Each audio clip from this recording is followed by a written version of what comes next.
23 जुलाई का इंतजार सभी लोगों को है क्योंकि इस दिन वित्त मंत्री निर्मला सीतारमण देश का पूर्ण बजट 2024 पेश करेंगी। बजट का असर आम जनता, बिजनेसमैन से लेकर हर सेक्टर पर पड़ता है, इसीलिए हर किसी को बजट से काफी ज्यादा उम्मीदें होती हैं। हमेशा से आम बजट का शेयर मार्केट पर बड़ा असर होता आया है। ऐसे में बजट का बाजार पर क्या असर होगा? क्या शेयर मार्केट में तेजी आएगी या फिर गिरावट? आइए जानते हैं। दरअसल इन्वेस्टर्स को लगता है कि बजट में टैक्स या दूसरे किस्म के बदलाव हो सकते हैं, जिसका उनकी इन्वेस्टमेंट पर बुरा असर हो सकता है। खासकर उनकी नजर इस बात पर रहती है कि कहीं long term capital gain tax में कोई बदलाव तो नहीं हो रहा, या फिर किसी एसेट क्लास का होल्डिंग पीरियड तो नहीं बदल रहा, क्योंकि बजट का असर ज्यादातर सेक्टर और कंपनियों पर डायरेक्टली और इनडायरेक्टली तरीके से पड़ता है। इसी वजह से बजट की तारीख करीब आते ही स्टॉक मार्केट थोड़ा सतर्क हो जाता है और मुनाफा वसूली तेज हो जाती है।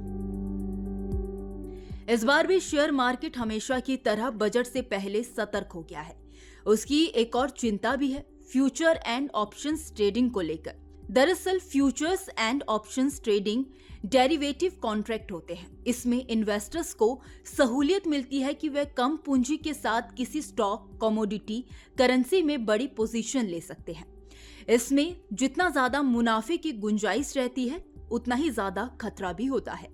पिछले काफी समय से मार्केट रेगुलेटर सेबी से लेकर वित्त मंत्री तक फ्यूचर्स एंड ऑप्शंस ट्रेडिंग में रिटेल इन्वेस्टर की बढ़ती संख्या से चिंतित है। सेबी के आंकड़े बताते हैं कि 10 में से 1 फ्यूचर एंड ऑप्शंस ट्रेडर को फायदा होता है। ऐसे में आशंका जताई जा रही है कि बजट में फ्यूचर्स एंड ऑप्शंस से कमाई पर टैक्स बढ़ाया जा सकता है। पहले आपको बता दें कि लॉन्ग टर्म कैपिटल गेन होता क्या है। दरअसल LTCG ऐसी संपत्ति है जो 36 महीने से ज्यादा समय तक रखी जाती है। इसीलिए अगर आप अपनी प्रॉपर्टी को 36 महीने से ज्यादा समय तक रखने के बाद बेचते हैं तो इससे होने वाली कमाई को लॉन्ग टर्म कैपिटल गेन माना जाता है। एक्सपर्ट्स का मानना है कि अभी मोदी सरकार कैपिटल गेन्स टैक्स रेट के बारे में ज्यादा कुछ नहीं सोच रही है। हालांकि वह टैक्स रेट को तर्कसंगत बनाने के लिए कुछ उपाय कर सकती है। वहीं जेफरीज जैसी रेटिंग एजेंसियों का मानना है कि सरकार रिटेल इन्वेस्टर्स के लिए कैपिटल गेन टैक्स बढ़ा सकती है। अभी short term capital gain tax 10 और long term capital gain tax 15% है। अगर इसमें कोई इजाफा किया जाता है तो बाजार इस पर तुरंत प्रतिक्रिया दे सकता है।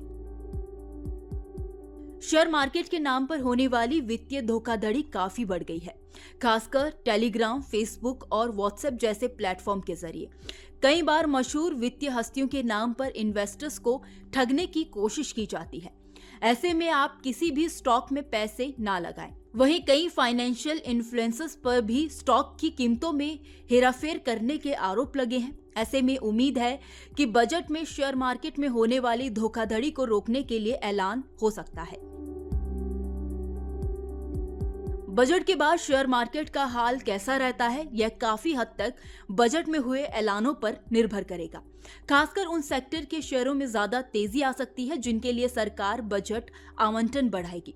जानकारों का मानना है कि सरकार बजट में रेलवे, बिजली, आवास और डिफेंस जैसे प्रमुख सेक्टर में कैपिटल एक्सपेंडिचर को बढ़ा सकती है। इन क्षेत्रों में इंफ्रास्ट्रक्चर बेहतर करने पर सरकार का खास फोकस है। ऐसा होने की सूरत में मार्केट अपनी जबरदस्त प्रतिक्रिया दे सकता है। वहीं कोविड के बाद शहरी क्षेत्रों में खपत काफी हद तक रिकवर हो चुकी है। डिमांड भी काफी तेज है, लेकिन ग्रामीण इलाकों में अभी भी सुस्ती है।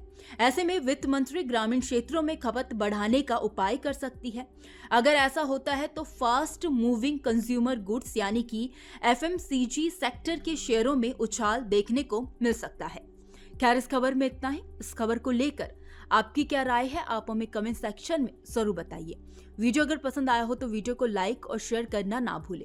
बाकी देश और दुनिया की तमाम बड़ी अपडेट्स के लिए देखते रहिए न्यूज नेशन का डिजिटल प्लेटफॉर्म। न्यूज नेशन अब व्हाट्सएप पर। खबरों की ताजा अपडेट के लिए न्यूज नेशन के इस QR कोड को स्कैन करें।